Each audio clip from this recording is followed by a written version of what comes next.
What's up, guys? Welcome to Dude Wash TV, Man, did you where just we make answer that up? all your pressure washing questions. Heck yeah, I made it up. You like Man, it? you're a good We're gonna have to come up with a maker-upper. logo, Dude Wash TV. Yeah, well, ChatGPT could do that right now if you want. I call Chat GPT Wilson because when you try to say it fast, everybody messes it Yeah, up. I even just messed it up right there. I know. That's why I said You that. have to like pause. Yeah. Yeah. Yep. Okay, so we got our top technician here, Joel Fagry. That's me. That's you over there. Good job. Thank you. And we're going to go over all the questions we always get from homeowners, and we're going to get them answered on this podcast. So if you ever had like pressure washing questions, or you didn't know what pressure washers do or how it works, listen to this podcast. Or if you're just really bored and you want to learn something new, keep Yep. on listening. You could do that. Yeah. Okay. So I got a list of questions that we always get asked. And so I'm just going to go through them one by one, and then we can kind of talk through them, and we'll go from there. Sound good? man. I'm in the chair. I'm ready to go. Okay. It's a metal chair too. We got good, comfortable chairs up in Dude, here. yeah, spared no expense on these suckers, you know? Okay. So question number one. How long does my driveway stay clean? Well, it's going to depend on a couple of different factors. Okay. It's going to depend on like how much sun your driveway gets. It's going to depend on if you have certain areas in your driveway that just collect water and the water sits there after it rains. What happens when the water just sits there? Why does that make it dirtier? Because it's just going to be a moist, warm environment for longer, right? So the water's going to sit gotcha. there. It's a low spot, and everything else is going to dry, and then that's just going to stay damp, and then you're going to get algae and mildew that's going to grow heavier in that damp depression on your driveway. Because like when we see a dirty driveway, it's not just dirt. No, What is it?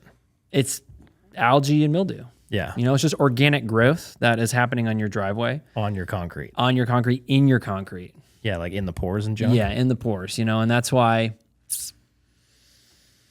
you know, more porous driveways are going to sometimes even be harder to clean. Like if you get like the driveways that, you know, got all like the rocks in it, I don't know what that's called, but that's going to be much harder to clean, especially if you're like trying to do it from the homeowner perspective. Because Like with where you can see the aggregate in the concrete. Yep. Yeah. Cause that's going to, it's so much more porous so that if you just go over it with like a Home Depot pressure washer, then it's just not going to take it up as much. Using chemicals on that's going to be much more effective. Yeah. Especially after the fact to really get in between those pores and to really clean it up nicely. Yeah. Okay. So then like, what do we do that might be different from other people to get cleaner driveways than most? So,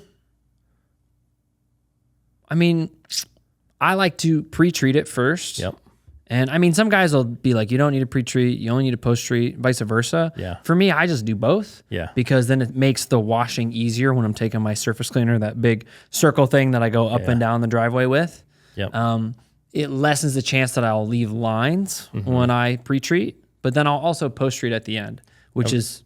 So when you say pre-treat and post-treat, like what is that? Tell me more. So it's just dropping sodium hypochlorite on the driveway, which is chlorine, essentially. Yeah. Or maybe we could say bleach. Yeah. And so I feel like in the pressure washing industry, they decided to call it sodium hypochlorite because bleach is a dirty word and homeowners don't like it. And so they're like, oh, it's not bleach, it's sodium hypochlorite. Yeah, I could definitely see that. When I talk to homeowners, I just tell them, because I usually get this question, which maybe we have this question that's just like, hey, so is this going to hurt my plants? And I say, yeah, unless I do the things I'm supposed to do, which I will, unless I rinse down your grass and all that kind of stuff. And like, oh, and then I just explain to them, it's just like, to get your house actually clean, like if I just use water, I'll get all the bugs off, but I'm not going to be able to get all that organic growth off unless I just go to like straight pressure, which even then I'm not going to get it. But then I got other problems that I'm going to introduce if I do that. Yeah. So post-treating, you're just putting down a treatment of bleach, like a mixture of bleach and water. Yep. Like how strong is that typically? So typically, it kind of depends on how dirty the driveway is when I'm done running my surface cleaner on it. Because when you're done running your surface cleaner, you're probably going to have lines. And that's just algae and mildew and that you haven't actually penetrated yet with your surface cleaner. Gotcha. And so when you post-treat it, the mix you determine will be like, well, how bad are those streaks? Gotcha. And so I usually start pretty tame, like maybe 2 or 3%. And then I might crank it all the way up, maybe to 4 to 5, depending upon how bad the streaks are and how fast I want them to go. And also like the surrounding vegetation. Like if I was out there and I did a bunch of washing and I know everything's really wet and it's not a super hot day where the bleach is just going to hit that grass and potentially do some damage, then I might go hotter on the mix. Also because I want it to stay as clean as long as possible. So I just want to make sure everything is dead before I leave. That way I can reassure the homeowner, like, hey, I did everything I can to keep this as clean as possible for as long as possible. Yeah. And then some homeowners are concerned about the use of bleach.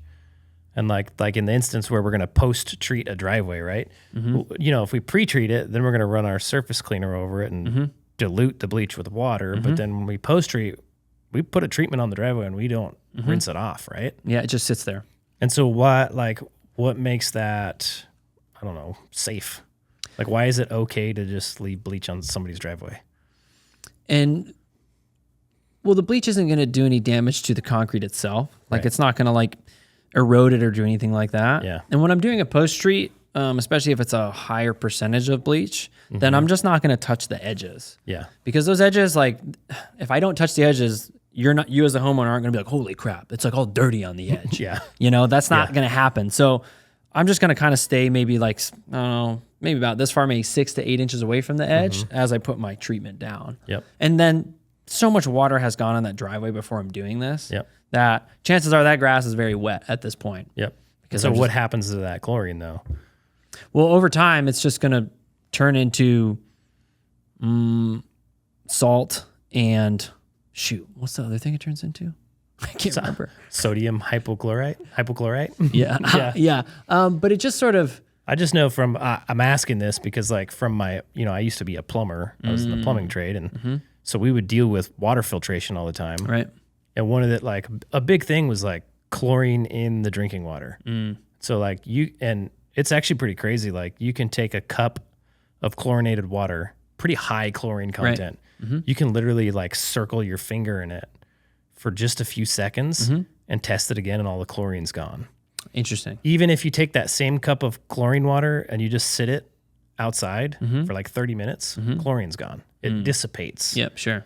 So like when we use chlorine and then we leave it on your driveway, it sits there and works until it dissipates. Yeah, until the chemical reaction is done. Yeah, and then it rains and all that good stuff as well. Yeah. And then it gets diluted. It doesn't turn into anything like caustic or nasty. It's not like it gets worse as it sits there. Yeah, especially like on a concrete driveway. Now, if I let it sit on something else, like if I let it sit on your painted surface or something like that, then something that the chlorine would actually destroy. Yes. Yeah. Then that's where you can run into problems. Gotcha. Yeah. So is it possible to clean a home without the use of chlorine? I mean, sure. I've done this at homes where I was suspicious that the paint had organic pigments in it that I knew my chlorine would destroy, therefore lightening the paint to some extent, more than I was comfortable with. Like, I don't want to have to repaint the homeowner's house. That is not what I'm trying to do. So I've been like, hey, listen, I know you just got your house redone by a very high quality painter using high quality paint. Yep. Why don't I just rinse it? Yep. And I can get it pretty clean with rinsing. What I'm doing is I'm getting rid of any bugs or dirt daubers or anything like that. Yeah. But what I'm not going to get rid of is like heavy algae and mildew growth because the water isn't sufficient to get rid of it. Yep. So yeah, you can clean a house without the use of chlorine. You just won't get the same result as if I use chlorine. Yeah. Okay. And then tell me, so you mentioned the paint, like tell me more about, there's like one particular brand of paint that they've been using some sort of organic materials in that in like a couple of their colors that if you were to hit with chlorine, what happens to it? So, and to my knowledge, it's like high-end Sherwin-Williams paint will have an organic pigment in there. I don't know what the pigment is. I don't know what colors they are. I just know it's the higher end. And what's going to happen is that when you hit it with chlorine, when you hit it with bleach, it's going to destroy that organic pigment, and then the paint is going to lighten a lot. Yeah. Whereas if you just have normal paint without that in there, it's not going to affect it if you rinse properly. Yeah. Now, if you're like just spray it with a bunch of chlorine and then walk away and you don't rinse it, there's gonna be some paint damage because it's still gonna just react to the color. Yeah. But with that high-end paint, you're gonna walk away, it's gonna be like, oh, this is a dark blue, and then you're gonna finish and it's gonna be a light blue. Yeah. And then that's a huge problem because well, the homeowner's probably not going to be super happy that their house is a different color. And so in like 99.99999999999% of the time, we're okay. Yep. And then we know to keep our eye out for Yep. certain pigments of paint. And, Yep. you know, if it's a fresh paint, we're going to ask questions Yep. of if we know what paint it is. Yep. What happens if we wash somebody's house and it gets lightened? What do we do as a company? Well, we would get your house repainted as a company. Yeah, like we wouldn't just leave there and be like, oh, sorry. I mean, our bad. You know, next time, now you know. See you next year kind of thing. Like that would be pretty crappy. Yeah, I so agree. we'll just eat it, you know. We'll just be like, all right, we got to repaint your house. Like, well, it's going to be $20K or whatever. Be like, okay, is what it is. Yep. Whatever it is, we'll get it fixed. We'll get it taken care of you. And it's like, yeah. What's cool about our company is that that's not even a question. Yeah. No. Like with anything, like if I do something and all your flowers die and I make a mistake or something, it's not going to be like, oh, nope, sorry. It's like, no, we'll take care of you. Yeah. So that's kind of in my next question here. So when we were at the home show, we had a lot of people come up and ask if we used bleach to clean homes. And I said, we do, but we don't have to. And then I would ask, you know, why? Like, how come, like, have you had a bad experience before? And they've had somebody come to their home and pressure wash their home and kill their grass and their flowers and their bushes and whatever else. What do you do? Like, we wash houses all day long and we don't kill people's grass or flowers or bushes. Right. What do we do that stops that from happening? Taking your time in the rinsing process for sure. Like when you apply your chemical and then you rinse it off and you want to just make sure that you're letting those plants soak up as much water as possible. And then if you find some particularly sensitive plants, like you look at them and like what I do is you can feel the leaves or just look at them. Like if they're shiny and kind of plastic looking, it's probably a pretty robust plant. Right. But if it's sort of a softer looking leaf or a softer looking fern, I got to go, all right, I'm going to soak that sucker down before I spray any bleach around here. And then you're just mindful, right? You're just using your common sense not to be like, oh, I'm just going to like rinse down right behind that bush and then maybe I'll get a bunch on the bush. Like you just take your time. Yeah. I think it comes down to just taking your time. Like I think when that happens, when guys damage plants, maybe they don't know what kind of plant it is, or they're just going too fast. Yeah. And they're not taking the time to rinse, or they have a chemical system that isn't as sophisticated, right? Yeah. Like maybe they're not downstreaming, or maybe they're not using, like a soft wash system where they can really dial in their mix. They're batch mixing or something and they mess it up and then they just end up putting way too hot a mix on the house and it just bleeds into the grass and it kills everything. So there's a whole bunch of things. Yeah. What are the 3 Ds of pressure washing? The 3 Ds? Yeah. Do you remember that? As far as like controlling the bleach? Yeah. So it's like, let's see if I can remember them. I remember 2. I don't remember the 3rd. I mean, this comes into like roof cleaning specifically. So it's a slight segue because when you're cleaning a roof, you're going to be using a much higher concentration of bleach because the algae on the roof it's just more aggressive. It's more hardy. If I just hit it with a normal, what I'd put on a house, which would be about 1.5%, that's not going to do much on a roof that has nice, nasty black streaks on it. Right. So I got to use a soft wash, of course, soft washing on the roof. We're not using any pressure on your shingles. That would be me replacing your roof. And we would do it, but it's not something I would want to do 100%. Right. You wouldn't want that either. No. So if I'm using a stronger mix on your roof like I have to protect your plants and your landscaping. So I need to, I have to divert the bleach that's coming off your roof, which means that if you have gutters, I get a nice long tube of plastic and I zip tie the bottom of the gutters and then I divert that flow somewhere where it's not going to cause any harm. Right. Ideally, like maybe out into the street or maybe into like a drainage section of rock or something where there's no grass. Nothing's going to die over there. The next D would be dilute. So again, if I have gutters, I hang a cane in there that I can hook up to a hose that runs water in your gutter. Right. So you're just diluting the mixture. So by the time that 5% runs down the shingles and then it comes out there, maybe it's bumped down to like a 2 or 3%, something much less dangerous to your plants. Because I mean, you do 5% or 6%, which is around the max that we do. Like, I just spray that on a dry plant. That plant's going to definitely take some damage. So we got divert, we got dilute, and then we have. I mean, I can't think of the D word, but it's essentially neutralizing the bleach. So Disinfect? No. no, but No. it's something like Yeah. that. But it's essentially like you can use like the chemical that you were talking about. There's different chemicals where you can neutralize the bleach. Psychohypoanhydrous. Yeah, dude. Yeah, man. I'll never forget that, dude. Yeah, I know. It sounds like a band name. I mean, that's what we did with plumbing. Like we would have to go chlorinate water lines, and then we were doing this on like military bases, and so in order to be able to dump the water, we had to dechlorinate it. We'd get these giant bags of psychohypoanhydrous. I'll never forget it. It's been years since I touched that stuff. Yep. I'll never forget. Well, it's got a cool name. Yeah. Yeah. So divert, dilute, treat. Yeah. DDT, we'll call it. And so then wherever that is being diverted to, like you can use different techniques. Like some guys will even just put the chemical, whatever you said, or something similar in like the bottom of a sock, and they throw it in there, and it's just going to sort of neutralize that bleach as it comes out the other end. And then you're just going to get salt and water, and then it's not going to cause any damage there. Yeah. But even the point with that is just like knowing what you're doing and knowing the effects and the consequences of mishandling your chemicals so that you can minimize damage to the homeowner's home. Yeah. And then always being ready that if something does happen, then you're like, you communicate it to the homeowner, you see what they want to do about it, and you take care of them however it goes. Yeah. And it happens sometimes. Like how often would you say that happens? I don't know. It's hard. Not enough that I'm like, oh, it happens this much, Jared. Yeah. It's like rare, but it does Super happen. rare. Yeah. And like some with other chemicals, like if you're using like a rust removal chemical or maybe like a red clay removal chemical, those things are going to eat into plant life even more aggressive. So you have to take more rinsing precautions.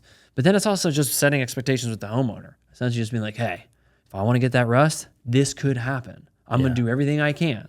But just letting you know, are you okay with this? Yeah. And those homeowners will be like, yeah, grass grows back. Rust is a pain in the butt. Yeah. Like, I want that gone. If you can get that gone, I'll take care of the grass. And you're like, aye, Captain, I'll take care of you.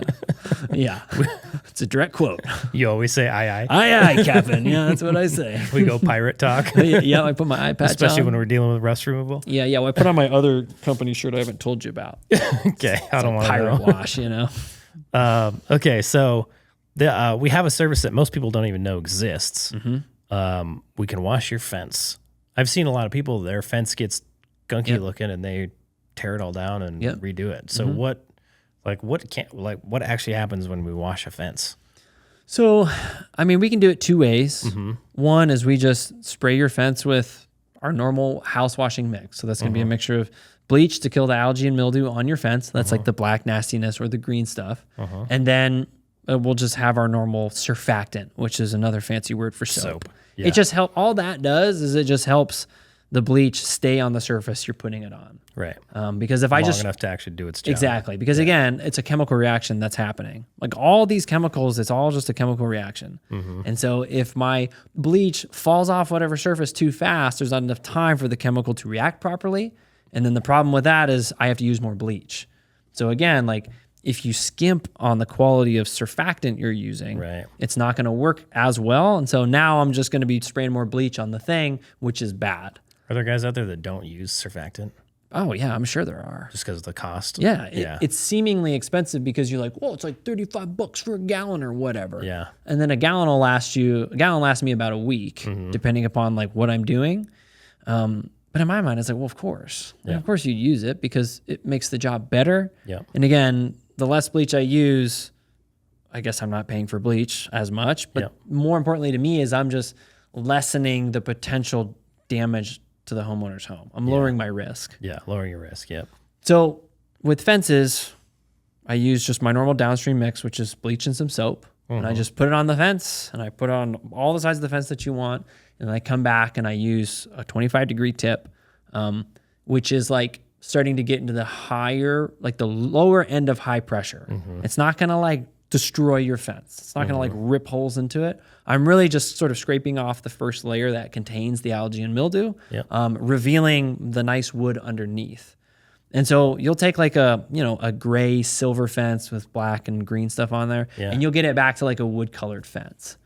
So it's essentially just getting it back to wood. Yes. So if the homeowner wanted to go back and stain their fence at that point, they just let it dry and stain or paint away. It kind of depends on like what their paint requires. Yeah. I would probably recommend like go back and sand it because it's ready to be sanded now, because you're going to have these little filaments that you'll see.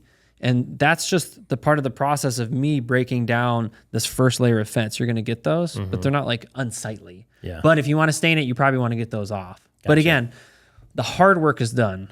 Like I've gone You could lightly sand it at that point. Yeah, it is not hard. You can pull it off with your fingers. Like you can lightly sand it. Gotcha. And I've talked to homeowners who try to pressure wash their own fence. And again, like my water that I'm shooting is about 8 to 10 inches wide. And so I can just go up and down. Takes a long time, but it does a good job. Where the homeowners like band of water, you're talking like an inch and a half, and typically higher pressure than what I'm using. Yeah. And that's just like, you're going to be out there, like a whole fence. You're going to be out there for way, you will probably would rather just buy a new fence at that point. Yeah. But I can help you to not have to buy a new fence when you need. Okay. So what's the other option with fences? So we use a chemical from Southeast Soft Wash, which I've been pretty happy with all their chemicals. And this one is called Wood Wizard, and it does a very similar thing. I get a pump up sprayer and I spray it down on it, let it dwell. That just means it sits for a while until the chemical reaction is done. And then I come through with a pressure washer and then I scrape it off. The coloring that you get is just different. That's all. It's maybe a slightly darker color than with just the normal mixture.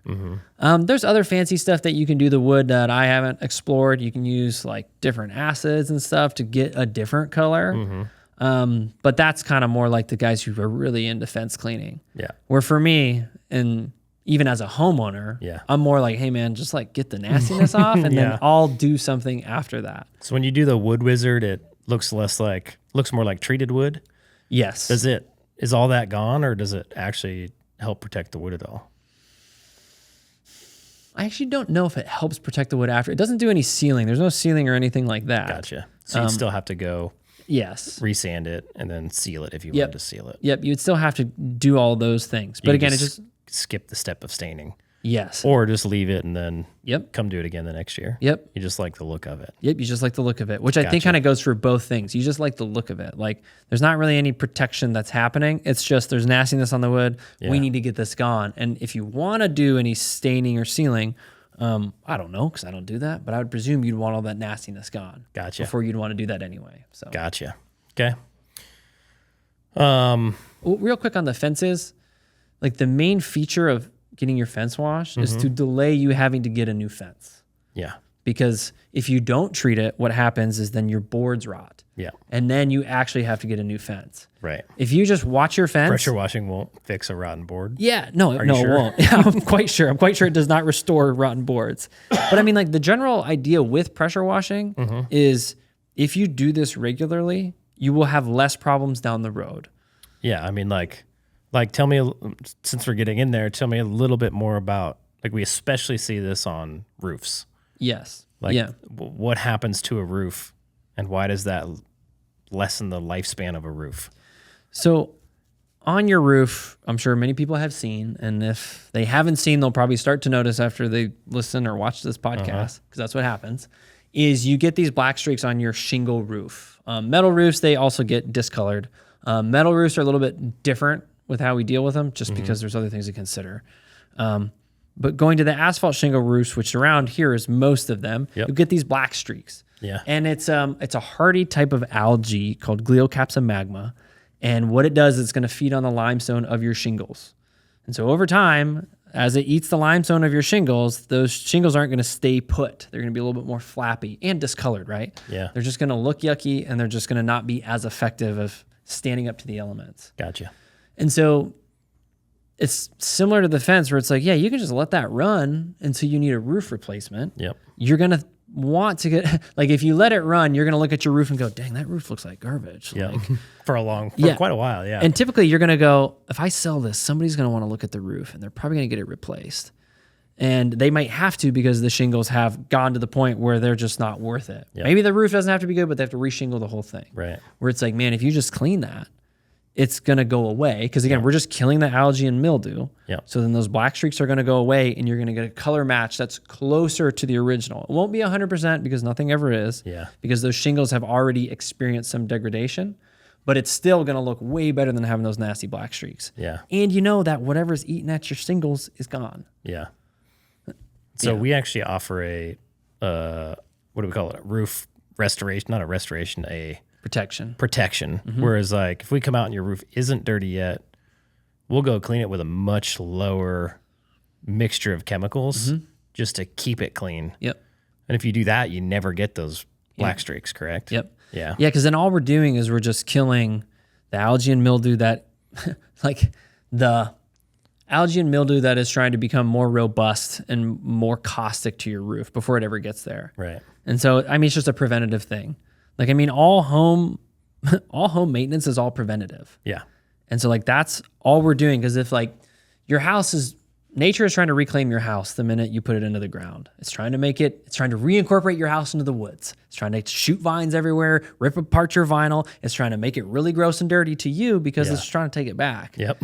If you keep up on those things, you won't have to deal with a big thing later. Yep.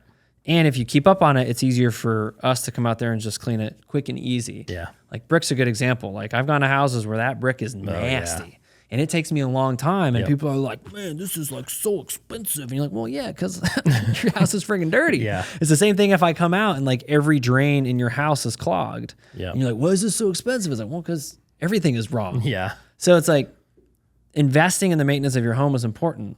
Yeah. And like if you span it out, because I mean, you get your house cleaned like once per year. Yep. Maybe once every other year, depending upon where you live. Man, if you can have us come out once per year, it'll be dramatically cheaper than once every 4 years. Yes, 100%. Yeah.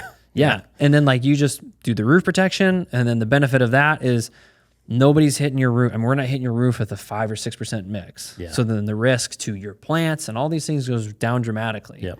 Plus, you don't have to look at it. Yeah, you don't have to look just at have it. a nice home to look at all the time. And here's the thing. Most people sell their homes. Yep. And when people go to sell their homes, they're like, well, I need it cleaned. And I'm like, okay, well, let's clean everything. And they're like, wow, I didn't know I needed to clean everything. It's like, yeah, if you would have just cleaned all this stuff, this moment would have come and you'd be like, let's just sell the home. Yep. It's already clean. Yep. And it's just an easier thing to do anyways. Yeah, I agree.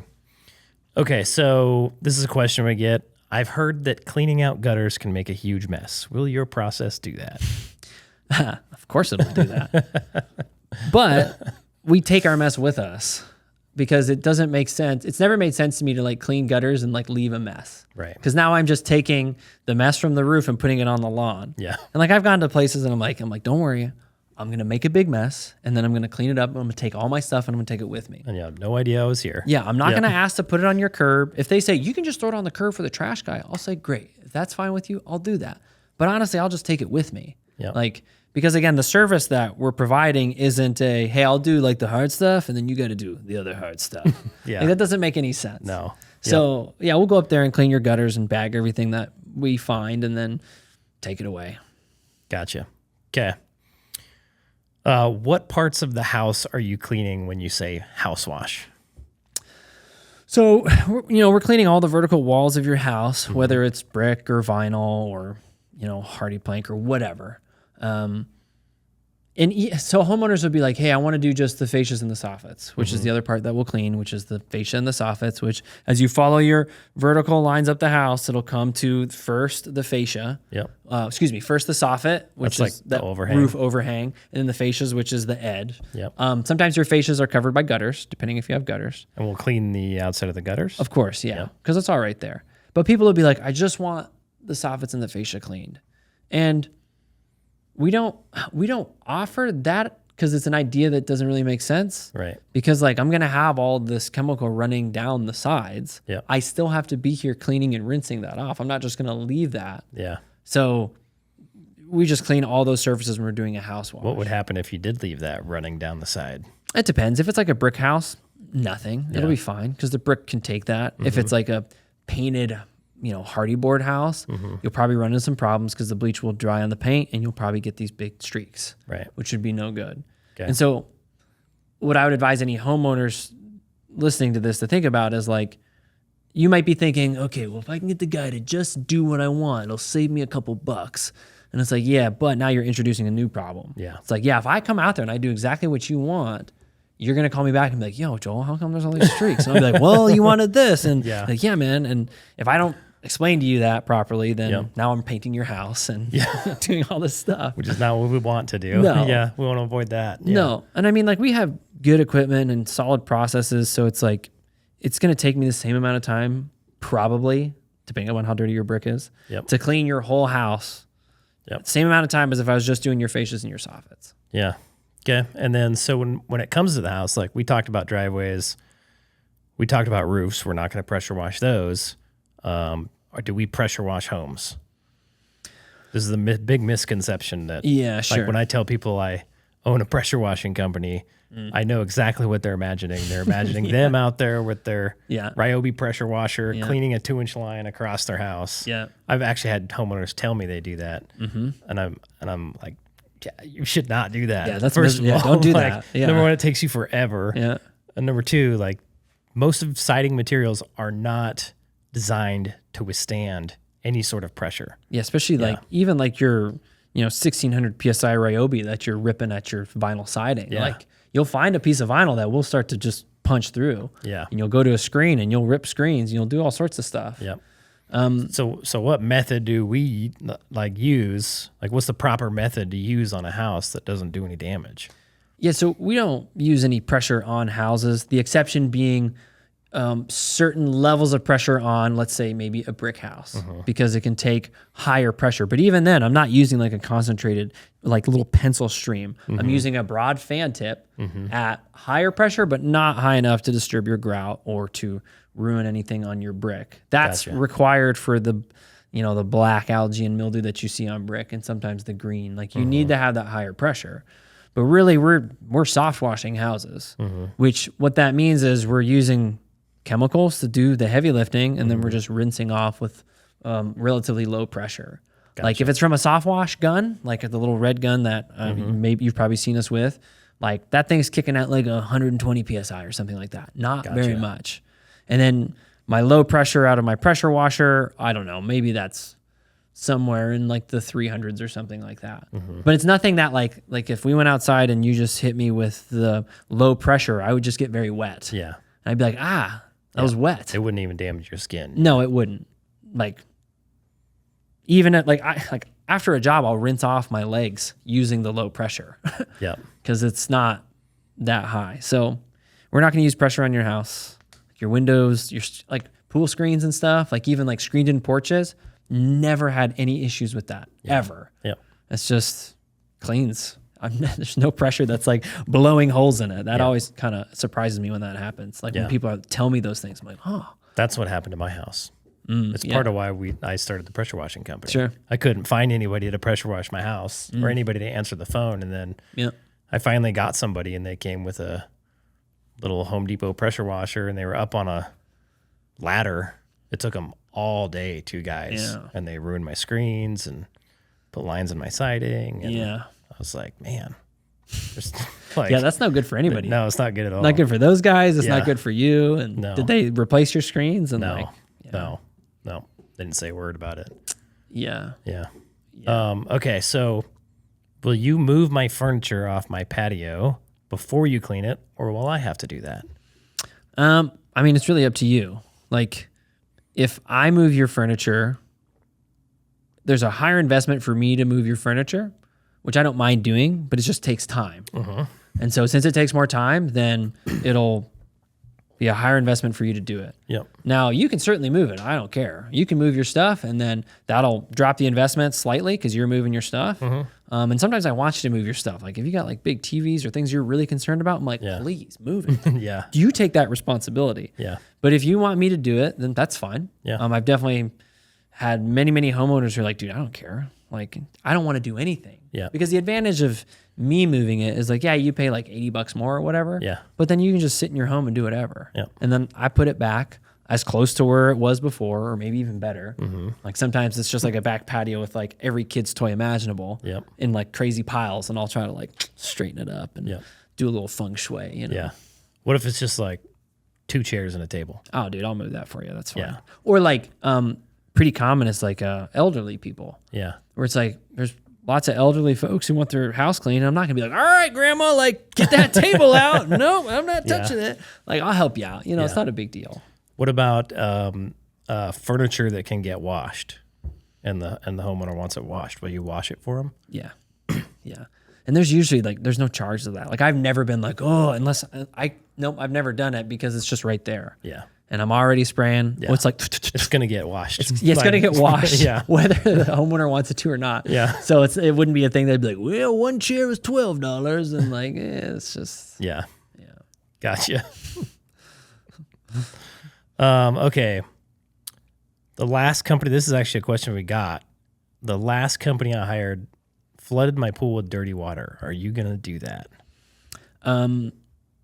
No. I mean, I'm going to try my best not to do that. Yeah. Like there can be crazy circumstances where stuff can happen. Yeah. But it's like, really, it's just like when I'm taking my surface cleaner on the side of your pool, if it's a pool deck that can withstand a surface cleaner's pressure, which is that big circle thing that you see pressure washing companies use. I'm just always watching that water to make sure that it's not dumping into your pool. Because if your pool deck is super gross, if I just like willy-nilly get after it, you're going to have a nasty looking pool. Yeah. Like it's not going to be good looking. You wouldn't want to swim in it.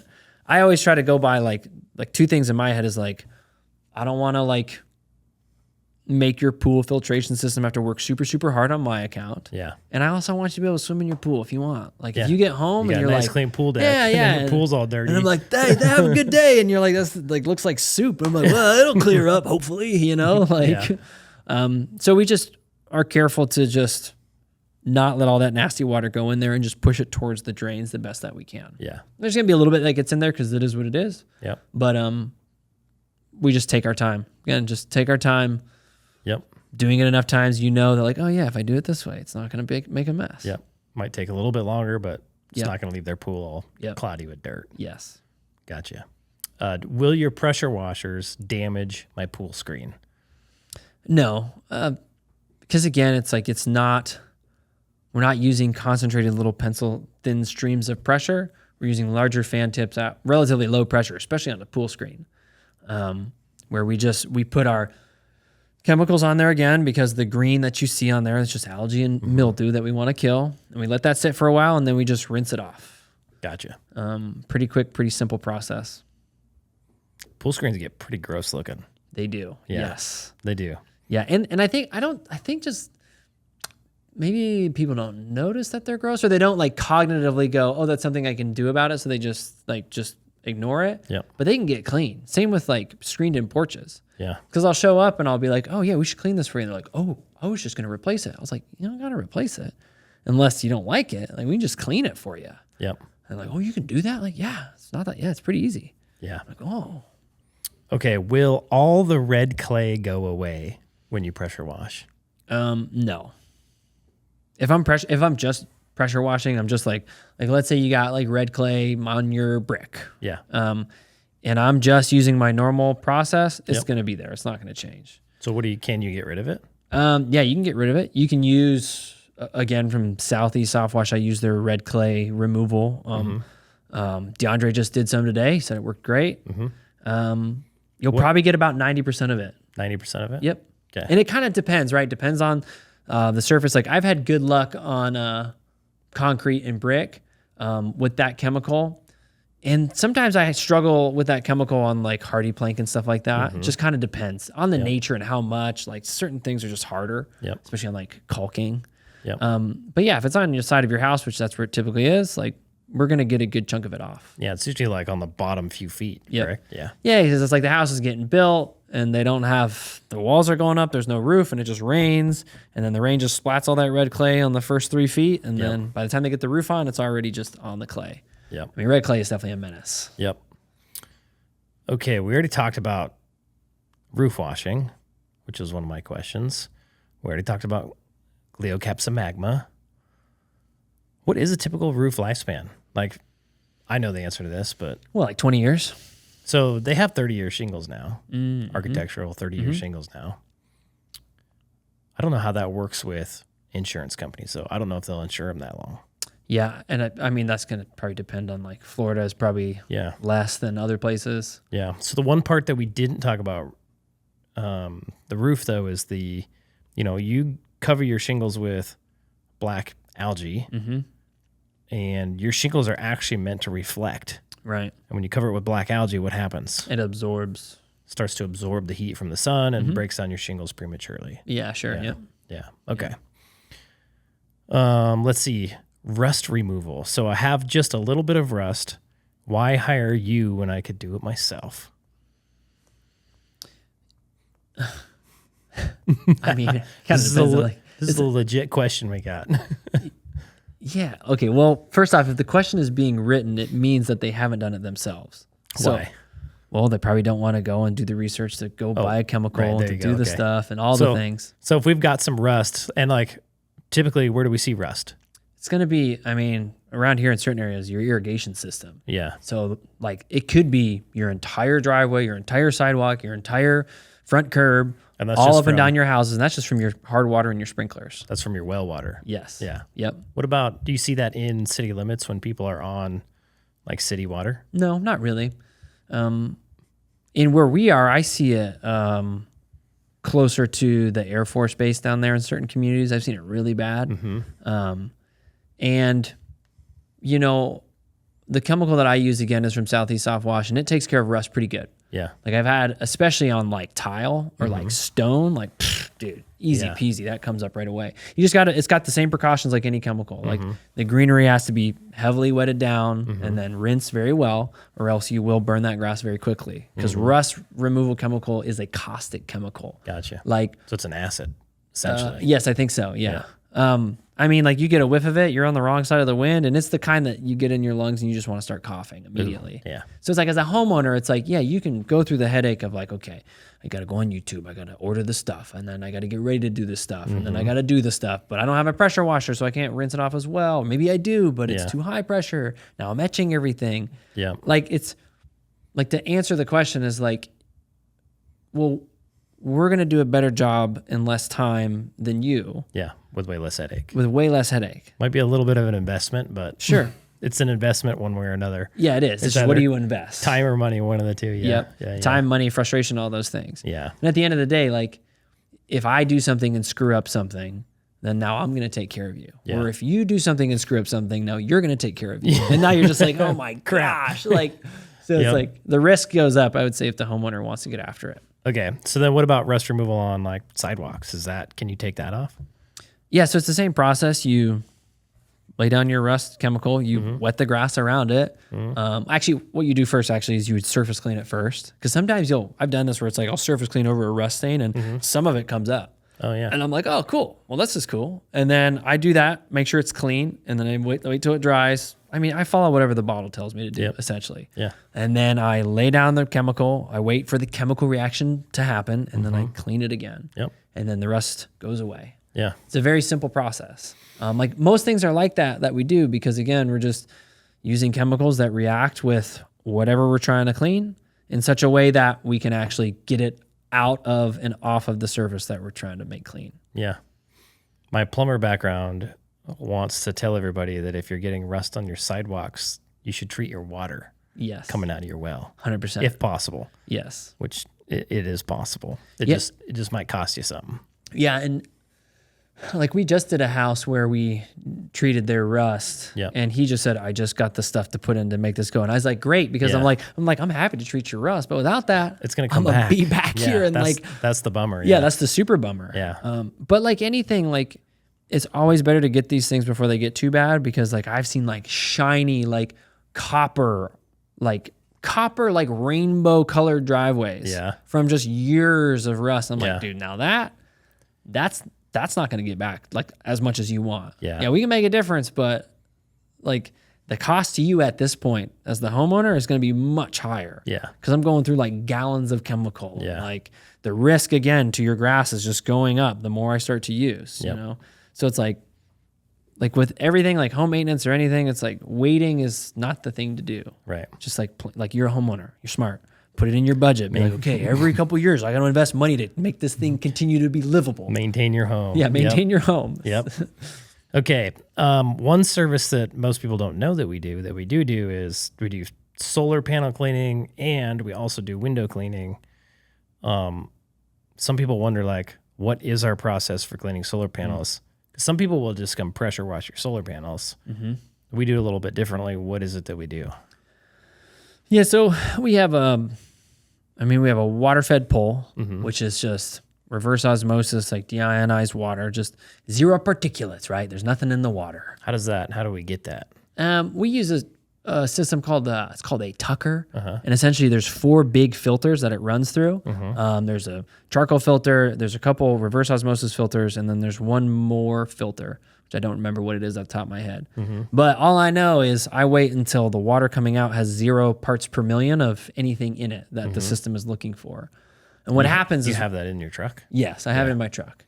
And so what happens is then whether I'm doing your windows or your solar panels, I can just take this water-fed pole, which is just a pole that I can stand up to like 50 or 60 feet, and then it sort of like spits out like very, very low pressure, like less than your faucet. Like you'd be annoyed if you're trying to wash your hands under this. You're like, this sucks. Like you'd call the plumber at this point. So it's very, very low pressure with a bristle brush on there, a combination of like nylon and horsehair. So it's like not so gritty that it's going to scratch anything, but it's enough to get off, bird poop, pollen off your solar panels, to get off anything on your windows. And we just brush it until it's shiny and streak free. And because the water is so clean, it's not going to leave any residue as it dries. Like, so and homeowners, with their solar panels, are like, hose it down with a garden hose and it doesn't get clean. It's like, well, yeah, that's the same reason why the rain doesn't clean it, is because there's stuff in there that is going to, as it dries, it's going to leave new stuff on your panels. Right. And like with solar panels, like you don't want to be using pressure because they're pretty hardy these days. Like, you've probably seen the videos, people like driving trucks and junk. But even still, you don't want to be up there with a pressure washer, and then you still have the same problem as that dries, it's going to leave stuff behind. So with really clean water and a water-fed pole, you just brush it until there ain't nothing on it. And then rinse it off. Gotcha. You rinse it off with the same water. Same thing with windows. And the result is just really streak-free windows and really streak-free solar panels. Okay. So last question. Don't my windows get clean when you clean my house? Yeah, they get clean, especially if they're like lots of algae and mildew on there. Then and the frames, and the insides of your windows with all the bugs and all the goopy stuff in there. Even if you have screens, a lot of windows have little ports that that stuff can rinse out. But what's going to be left is realistically water streaks. Because I can't rinse a water streak. And so when I come back around with my water-fed pole, then your windows are like super clean. Yeah. Cool. I like it. Okay. That's our frequently asked questions list. Anything else you want to add? No, just another plug to don't wait until your house is super nasty before you call us to get it cleaned. Because it's it just doesn't make any sense. What, I got a question for you. What makes us different than most other pressure washing companies out there? I would say a lot of things. It comes from we have people answering the phones. So it's when somebody calls, the phone's going to get answered. I can't answer my phone when I'm working. It's literally impossible. I can't hear it. I can't feel it. And for me to try to hold my phone and keep washing your house, it's not going to happen. So companies who don't have, the means or the desire or whatever to have somebody dedicated to run a schedule, that phone's not going to get answered as well. And then also just scheduling, right? If you call, we'll get you scheduled. We'll probably get out there same day, if not within a couple days. And then because we're using software to do these things, we're not just using pen and paper in our trucks or calendars that could be dated for who knows what 2026, year. It's all real time, right? And we have automations that are letting you know when we're arriving. We call before we show up, because for us, that communication portion is huge. You just want your house washed. You just want to call somebody because you got a wedding or whatever, and you want them to answer the phone and show up and do the work as soon as possible. So, we have people in the office who are taking care of you on the scheduling side. When I show up, I'm letting you know when I'm on the way. I'm asking, making sure your address is right, making sure nothing weird's going to happen. I got all the gate codes. When I show up, I'm going to give you all the proposals I can think of. Because I want you to be able to make a good, informed decision. I'm not just going to, if you call me out for a driveway, I'm going to be like, yeah, man, cool. Well, let me walk around and look at everything. Because the last thing you would want is for me to just show up, go take care of your driveway, And then your buddy shows up. It's like, why didn't they clean up all these nasty whatever you got? And you're like, well, I feel stupid. Or even if like what we've ran into is like we present an estimate to clean a pool screen and somebody's like, I didn't even know you did that. Yep, totally. And if we didn't offer it to them, they would never know. Yep. And yeah, we feel like that's a disservice. Oh yeah, to the 100%. customer. Yeah. Like we always talk about it within like the doctor analogy, where if you went to the doctor and then he just diagnosed your like your itchy knuckles, but he missed the cancer, you'd be pissed, right? Yeah. Like obviously not as dire, but the principle is still there. Right.